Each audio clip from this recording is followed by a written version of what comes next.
Now Nick is going to demonstrate how easy it is to assemble the gates to the trolleys to create a trolley train. He simply tilts the trolley and the gate and engages the edge of the gate into the bottom of the bracket. Puts the other bracket in the top as a telescoper. That end is now held solid.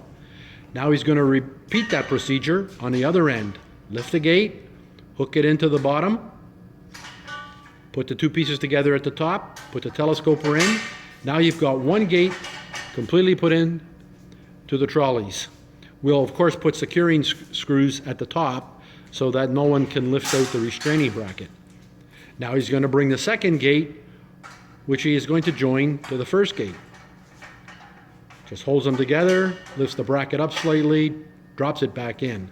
Stretch that gate out. Now you can see how this is building and how quickly it's going. It's a very simple process. Can be done by one man. Drops in another piece.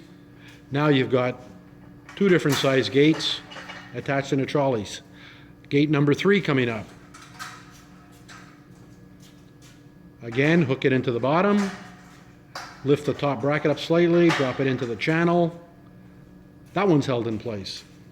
Bring another trolley, another bracket over. Extend the gate, which makes it easier to lift it slightly. Top, drop in the bracket. And now the last gate. Bring it over, drop it in. Extend the top. That's held. Bring over the last trolley, the last bracket.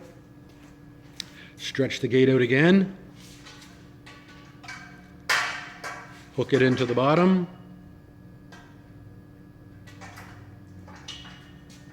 Drop the piece in the top.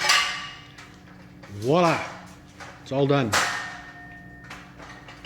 Some small details now to screw the brackets in place up top so they can't be lifted out. Put some handles on the end trolleys just to facilitate pulling it. That's it.